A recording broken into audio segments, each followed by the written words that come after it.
मित्रों, आज का विषय है इस वीडियो का कि केंद्र सरकार और दिल्ली सरकार में ये टकराव क्यों हो रहा है, क्यों होता है। मेरे हाथ में एक रिपोर्ट है जिसे मैं कई दिनों से पढ़ रहा हूँ। ये देखिए, ये है रीऑर्गेनाइजेशन ऑफ दिल्ली सेटअप। ये सरकारिया बालकृष्ण कमेटी की वो रिपोर्ट है जिस रिपोर्ट के आधार पर दिल्ली को 3 संस्थाएं दी गई हैं जो वर्तमान में एग्जिस्ट कर रही हैं। एक सरकार, एक विधानसभा और एक मंत्रिमंडल। तो मैंने ये जानने का प्रयास किया है कि मैं इसकी पृष्ठभूमि में जाके ये जानना चाहता हूँ कि ये टकराव हो ही क्यों रहा है। हम इसकी पृष्ठभूमि में चलते हैं। सन 1987 में राजीव गांधी भारत के प्रधानमंत्री थे। उनके संज्ञान में लाया गया कि दिल्ली में आबादी बहुत बढ़ गई है, 1.5 करोड़ के आसपास हो गई है, और दिल्ली में दर्जनों ऐसे निकाय हैं स्थानीय स्तर पर जिनसे public dealing day to day basis पे होता है और उनकी समस्याओं का निदान नहीं हो पाता। इतने सारे निकाय हैं कि जैसे एमसीडी है, डीडीए है, एनडीएमसी है, दिल्ली ट्रांसपोर्ट कॉरपोरेशन है, Delhi water supply sewage disposal है, दिल्ली कैंटोनमेंट है। मतलब भरमार है लोकल इंस्टीट्यूशंस की, और जनता डायरेक्टली इन्हीं इंस्टीट्यूशन से ताल्लुक़ रखती है। इसलिए उन्होंने राजीव गांधी जी के कार्यकाल में एक कमेटी का गठन किया गया जिसको कहते हैं बालाकृष्ण कमेटी। जब रिपोर्ट दी तब बालाकृष्ण हो गई, जब बनी तो तब सरकारिया कमेटी थी। ये कमेटी 87 में उन्होंने बनाई कि आप इस पूरे मामले की तहकीकात करिए और हमें बताइए कि कैसे लोगों की प्रॉब्लम कम हो सकती है और क्या तरीके ईजाद किए जा सकते हैं इसके लिए।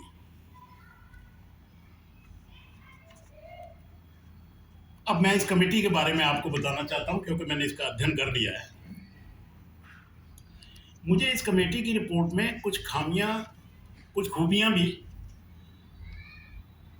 कुछ डिफेक्ट्स, कुछ शॉर्टकमिंग्स नज़र आई हैं जो मैं आपके सामने पेश करना चाहता हूं, निष्कर्ष आप समझ निकालें। पहली बात यह है कि इस कमेटी के चेयरमैन बनाए गए जस्टिस आर.एस. सरकारिया।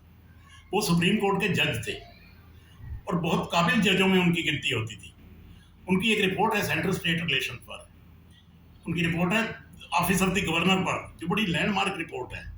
तो उनकी विद्वता में कोई कमी नहीं थी, सरकार के चुनाव में भी कोई कमी नहीं थी। जस्टिस सरकारिया को इसका अध्यक्ष बनाया गया, लेकिन 4-5 महीने बाद ही, किन्हीं कारणों से मुझे नहीं पता, उनको इस पद से हटा के प्रेस काउंसिल ऑफ इंडिया का चेयरमैन बना दिया गया, जिससे उन्होंने इस कमेटी में काम करना बंद कर दिया। 2 व्यक्ति और थे जो इस कमेटी के मेंबर थे। एक थे भारत सरकार के गृह मंत्रालय के एडवाइजर बालाकृष्ण, एस बालाकृष्ण, और दूसरे थे शहरी विकास मंत्रालय भारत सरकार के सचिव रमेश चंद्रा। तो क्योंकि सरकारिया साहब ने इस्तीफा दे दिया, काम करना बंद कर दिया, दूसरी जगह उनकी नियुक्ति हो गई, तो इन 2 व्यक्ति ही इसका काम देखते रहे और उन 2 में से एक को, बालाकृष्णन साहब को, इस कमेटी का चेयरमैन बना दिया। अब देखिए क्या हुआ कि जो खामियां और मुझे जो नज़र आई हैं, जो कमियां नज़र आई हैं, जो मुख्य बिंदु मैं आपके सामने पेश करना चाहता हूं, वो 1 बाय 1 मैं करूंगा। नंबर 1, काबिल जज बना चेयरमैन, यस, लेकिन आधे रास्ते में ही जब उसका ट्रांसफ़र कर दिया किसी और जगह, तो अब रह गए इसमें 2 नौकरशाह। तो ये नौकरशाहों के प्रभुत्व वाली कमेटी रह गई। इसमें एक्सपर्ट कोई नहीं रहा। एक्सपर्ट तो थे जो जस्टिस सरकारिया थे, तो एक्सपर्ट की इसको लाभ नहीं मिला, कोई एक्सपर्ट विशेषज्ञ समिति में नहीं रहा। तीसरी बात यह कि इस कमेटी ने कोई गंभीर शोध नहीं किया रिपोर्ट देने से पहले। उनको शोध करना चाहिए था कि संविधान सभा में क्या हुआ था, दिल्ली के ऊपर क्या व्यवस्था बनी थी, किसने क्या व्यू एक्सप्रेस किया था, दिल्ली को राज्य क्यों नहीं बनाया गया। ये सारी बातें इस कमेटी के पास वो बातें भी नहीं थी जो मैंने इस किताब में लिखी है। ये डॉक्टर अंबेडकर के ऊपर बुक है और इसका ये लोगो देखिए। ये भारत सरकार ने आज़ादी के 75 वर्ष के अमृतकाल के अवसर पर इसको छापा है और इसके सारे तथ्य इसमें जो लगे हुए हैं वो प्रमाणिक है। भारत सरकार की फाइलों में ये तथ्य हैं ही नहीं जो मैंने इस पुस्तक में लिखे हैं। खैर एनी हाउ, सवाल ये है कि इस कमेटी में, मैं बता चुका, विशेषज्ञ नहीं है, गंभीर शोध नहीं किया। अगर वो गंभीर शोध करते तो उनको पता लग जाता कि डॉक्टर अंबेडकर मना कर चुके हैं, इनकार कर चुके हैं कि दिल्ली में एक ही सरकार होगी। There will be no parallel और concurrent government in Delhi. Delhi में कोई दूसरी समांतर और पैरेलल और समवर्ती सरकार नहीं होगी, एक ही सरकार होगी और दिल्ली का शासन चलाएंगे भारत के राष्ट्रपति एक उपराज्यपाल के माध्यम से। ये डॉक्टर अंबेडकर की रिपोर्ट में इसमें लिखा हुआ है, उनके खुद के दस्तखत से रिपोर्ट संविधान सभा में पेश की गई थी। तो इस कमेटी ने शोध ही नहीं किया, इसलिए इनको पता भी नहीं लगा। और दो सरकारें, वैसे भी मैं आपसे पूछना चाहता हूँ, क्या किसी प्रदेश में दो सरकारें संभव है? हो सकती हैं या होनी चाहिए? आप एक प्राइमरी क्लास के बच्चे से पूछेंगे कि क्या दिल्ली में दो सरकारें हो सकती हैं, किसी प्रदेश में हो सकती हैं, तो वो कहेगा नहीं। हो सकता है वो तथ्य ना बता पाए, पर ये तो कहेगा नहीं, दो तो नहीं हो सकती। जब प्राइमरी का स्टूडेंट भी इतनी बात जानता है। दूसरी बात ये, इस कमेटी ने 1911 से भी कुछ नहीं सीखा और रिपोर्ट दे दीजिए दिल्ली में एक सरकार और बना दो। 1911 में क्या हुआ था? भारत की राजधानी थी कैलकाटा, जिसको अब कोलकाता कहते हैं। Governor general of India Kolkata बैठते थे राजधानी में, और कोलकाता में ही बंगाल के गवर्नर भी बैठते थे। तो दोनों के अधिकारों में टकराव होता था, कौन सा कार्य किसके पास है, इसके ऊपर नोक-झोंक चलती रहती थी। एक बड़ा इंपॉर्टेंट कारण ये था कि 1911 में राजधानी कलकत्ता से दिल्ली से इसलिए शिफ्ट की गई कि वहाँ दो दो गवर्नर और गवर्नर जनरल के फंक्शंस में ओवरलैपिंग हो रही थी। तो इस कमेटी ने उससे भी कुछ नहीं सीखा, और संविधान सभा में जो डिबेट हुई और जिसमें 99.9% मेंबरों ने ये कहा कि नहीं, दिल्ली का शासन डायरेक्ट केंद्र सरकार के माध्यम से चलना चाहिए, उसको भी फॉलो नहीं किया। अब इस कमेटी ने क्या किया? रिपोर्ट तो देनी थी। इस कमेटी ने पॉलिटिकल क्लास को खुश करने के लिए उनको एक लॉलीपॉप पकड़ा दिया। वो क्या लॉलीपॉप था? दिल्ली में उस समय कुछ संस्थाएं चल रही थी, दिल्ली महानगर परिषद। एक दिल्ली महानगर परिषद के जो सदस्य होते हैं उनको कहा जाता था महानगर पार्षद। कुछ कार्यकारी पार्षद थे जो कार्यकारी काम देखते थे, उनको कहते थे कार्यकारी पार्षद विकास, कार्यकारी पार्षद शिक्षा, जो शिक्षा विभाग देखता था, तो उनको कहते थे कार्यकारी पार्षद। महानगर परिषद कमेटी ने ये शब्दावली, इस ब्यूरोक्रेट वाली कमेटी ने वहां से उठाई और इनका दिल्ली पर इस्तेमाल कर दिया। ये संस्थाएं बना दी, में दिल्ली में एक सरकार हो, एक विधानसभा हो, एक मंत्रिमंडल हो, और इस प्रकार ये उन्होंने पॉलिटिकल लोगों को ये टोपियां बांट दी, मैं यूँ कहूँगा इसको। और जो ऑब्जेक्टिव था, ऑब्जेक्टिव क्या था कमेटी का, जो उसकी टर्म्स ऑफ रेफरेंस में लिखा है, ऑब्जेक्टिव यही था कि दिल्ली के लोगों को एक ही छत के नीचे कैसे सारी सुविधाएं मिल जाए। तो ऑब्जेक्टिव से डेविएट करके, और इन्होंने पॉलिटिकल क्लास को कमेटी ने खुश करने के लिए ये डेजिग्नेशन बांट दी उनमें, यानी कि जो लोग पार्षद थे उनको विधायक बना दिया, यानी पार्षद विधायक गिने जाएंगे अब से। अच्छा, वो जो विधानसभा इन्होंने इस कमेटी ने बनाई, इसके ऊपर तो कई बंदिशें थी। उदाहरण के तौर पर इस कमेटी ने इन पॉलिटिकल लोगों को बनाया था प्रशासन में भागीदार, लेकिन जो लोग बने, चुन के आ गए और जिन्होंने संभाल ली कुर्सियां, उन्होंने अपने आप को डिक्लेयर करना शुरू कर दिया हुक्मरान। उनका काम सिर्फ एड एंड एडवाइस करना था लेफ्टिनेंट गवर्नर का पर। अब जो विधानसभा दिल्ली को मिली हुई है उसके ऊपर तो कुछ बंदिशें हैं, जैसे 1, 2, 18 एंट्री पर ये कानून नहीं बना सकते, यानी land, police, law and order services, इन पर ये कानून विधानसभा नहीं बना सकती। बाकी जो विषय हैं उन पर विधानसभा कानून बना सकती है, लेकिन केंद्र सरकार की पहले अनुमति लेकर। और प्रेसिडेंट ने ट्रांजैक्शन ऑफ बिजनेस रूल्स जो बनाए हैं संविधान के अंतर्गत, उसमें भी अधिकतर पावर जो है लेफ्टिनेंट गवर्नर को दी हुई है। उदाहरण के तौर पर कैबिनेट मीटिंग अगर होनी है तो पहले एलजी को इन्फॉर्म करना है, या कहीं कोई डिसीजन सर्कुलेट करना है तो पहले एलजी से परमिशन लेनी है, यदि एलजी कोई फाइल मंगवाते हैं तो yes, he can summon any file from any department at any time, और जिसे समन करेंगे वो फ़ौरन भागा हुआ जाएगा फाइल लेके। अब इस तरह के रूल राष्ट्रपति ने बना रखे हैं दिल्ली के लिए, जो पॉलिटिकल क्लास अमूमन पढ़ती नहीं है, या वो पढ़ भी लेती हैं, समझते भी हैं तो जानबूझकर समझना नहीं चाहते हैं। नेक्स्ट मेरा पॉइंट ये है कि जो दिल्ली के लोग हैं वो समझ नहीं पा रहे हैं दिल्ली राज्य नहीं है। जो लोग सत्ता में हैं वो नहीं समझ रहे दिल्ली राज्य नहीं है भाई, दिल्ली यूनियन टेरिटरी है। इसको मैं उल्टा बोलता हूं, Delhi the territory of the union. Union of India मतलब केंद्र सरकार की टेरिटरी है दिल्ली। मेरे कार्यकाल के दौरान जब मैं विधानसभा में था, 2 मुख्यमंत्री बिगड़ गए साहब, उन्होंने तो हमें धमकाना भी शुरू कर दिया। मुख्यमंत्री को बिल पेश करना चाहते थे, मैंने उनसे कहा सर ये मनी बिल है, ये पेश डायरेक्ट नहीं होगा, ये पहले केंद्र सरकार से इसकी मंजूरी लेके आइए।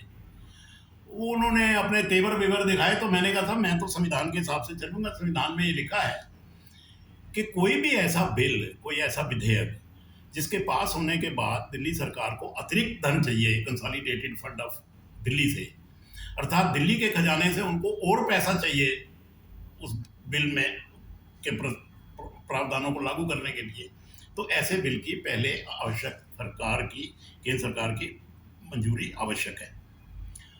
खैर वो थक हार के बैठ गए कि यार हम मुख्यमंत्री किस बात के हैं, अगर हम अपनी मर्जी का बिल भी नहीं पेश कर सकते। तो हमने समझाया साहब आप नहीं कर सकते हैं, पर पहले उनको बता दीजिए केंद्र सरकार को। स्थिति यहाँ तक खराब हो गई कि एक मुख्यमंत्री ने तो घोषित करना शुरू कर दिया कि मैं कोई मुख्यमंत्री नहीं हूँ, मैं तो चीफ सेक्रेटरी बन के रह गया हूँ। और दूसरे एक मुख्यमंत्री थे, उन्होंने तो खुरपा मांग लिया अपने चीफ सेक्रेटरी से, ये कह के कि जब मैं कुछ कर ही नहीं सकता तो मैं मुख्यमंत्री किस बात का हूँ, मुझे खुरपा लाता मैं बाहर पार्क में जाके घास चीरता हूँ। एक ये दिक्कत थी पॉलिटिकल उनकी, जो मुझे संज्ञान में आई मेरे। इस कमेटी ने, ये 7वां पॉइंट मैं आपको बता रहा हूँ, इस कमेटी ने सिफारिश ये की है कि दिल्ली को ये जो सेटअप दिया जाए, मतलब जो विधानसभा, सरकार और मंत्रिमंडल दिया जाए, ये व्यवस्था संविधान में संशोधन करके दी जाए। मैं समझ नहीं पा रहा हूं, मैंने भी थोड़ा बहुत संविधान पढ़ा है, संविधान में संशोधन करके क्यों दिया जाए?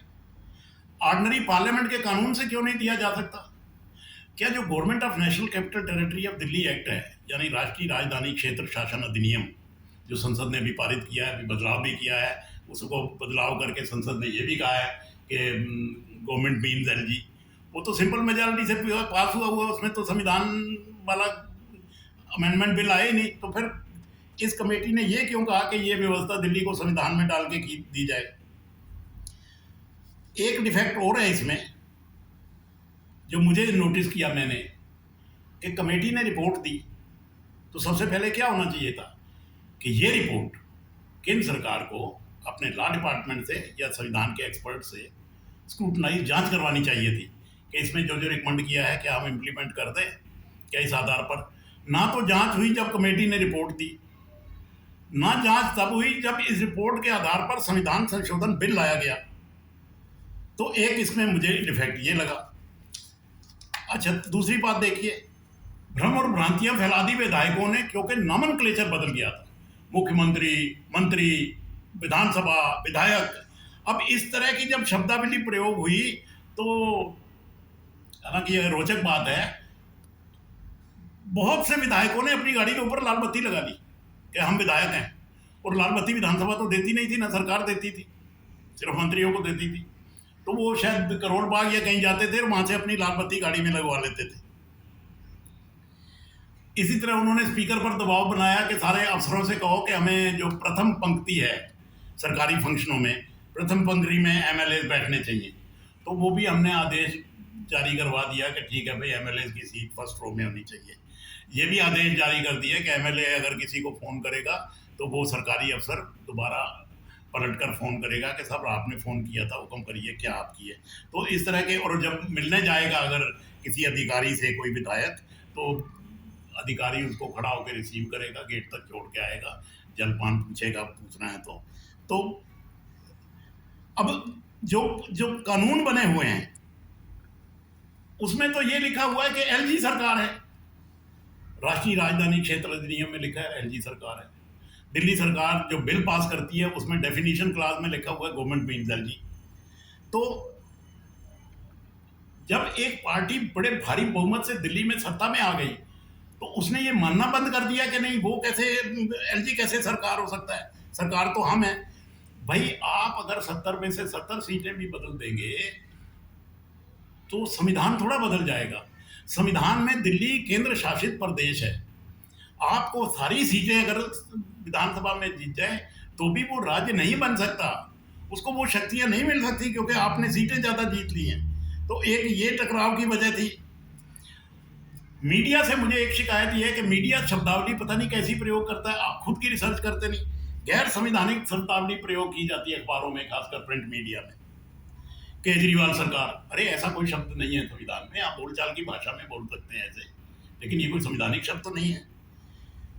कैबिनेट मंत्री, ये क्या होता है? दिल्ली सरकार में 7 मंत्री है, 7 कैबिनेट मंत्री हैं। कैबिनेट मंत्री क्या हो गया था? एक कहते हैं उप मुख्यमंत्री, ऐसा कोई शब्द संविधान में नहीं है। वो तो एक स्थिति के अंतर्गत एक आदमी को कह दिया जाता है मुख्यमंत्री ना हो तो आप उप मुख्यमंत्री आप संभाल लेना, तो 2 लाइन का एक ऑर्डर इशू हो जाता है। आप अगर कहते हैं कि एलजी सरकार, आप सरकार है, तो आप सरकार कानून के हिसाब से तो एलजी सरकार है। अब स्थिति ये है कि टकराव की एक वजह है कि जिस समय ये सारे बिल पारित हो रहे थे, दिल्ली को एक नई व्यवस्था दी जा रही थी, संविधान संशोधन हो रहा था, वो दौर ऐसा था कि केंद्र में बड़ी जबरदस्त इंस्टेबिलिटी थी, अस्थिरता थी। ये सारा काम हुआ 89 से लेकर 92 के बीच में, जब रिपोर्ट दी गई और रिपोर्ट इंप्लीमेंट की गई और संविधान में संशोधन करके व्यवस्था बनाई गई। इस दौर में देश ने देखे 4 प्रधानमंत्री, पहले राजीव गांधी जो कमेटी बना के चले गए, दूसरे वीपी सिंह जो उनके बाद सत्ता में आए, तीसरे चंद्रशेखर और चौथे नरसिम्हा राव। तो इनके सबके कार्यकाल में ये इस कमेटी पे काम इस प्रकार ये होता रहा। अब कुछ मित्रों ने, मैं ये निष्कर्ष मैंने आपके सामने इसलिए रखा कि आपको पता, अब देखिए जो लोग उस टाइम सत्ता में थे उनका दिल्ली में कोई स्टेक नहीं था, विशेषकर 2 प्रधानमंत्रियों का तो बिल्कुल भी नहीं था, ना वीपी सिंह साहब का था ना चंद्रशेखर जी का था। उनकी दिल्ली में कोई पार्टी नहीं, कोई यूनिट नहीं, तो उन्होंने दिल्ली में वैसे ही इंटरेस्ट नहीं लिया। जो बीजेपी और कांग्रेस 2 पॉलिटिकल बड़ी पार्टियां थी, वो तो गदगद हुए थे कि साहब दिल्ली में मुख्यमंत्री बन रहा है, नई व्यवस्था बन रही है, उनको तो बड़ी खुशी हो रही थी। इसलिए कोई बड़ी सार्थक डिबेट भी नहीं हुई संसद में और ये विधेयक आराम से पास हो गया। मेरा आपसे ये कहना है कि मैंने अपने छोटे से समय में इस विषय में जाने की प्रयास किया है। कुछ मित्रों ने मेरे से पूछा है कि अब इसका हल क्या हो सकता है, तो वो मैं हल आपको अगले वीडियो में बताऊंगा, वीडियो लंबा हो जाएगा। मेरा आपसे सिर्फ दिल्ली वासियों से ये अनुरोध है कि कृपया इस वीडियो को हर दिल्ली वासी की मोबाइल में पहुंचाएं, वो इसको समझ सके कि हुआ क्या है, और ये अगर दिल्ली वासियों को शिक्षित करेगा तो जो भ्रम और भ्रांतियां फैली हुई हैं वो काफ़ी हद तक दूर हो जाएंगी। Thank you.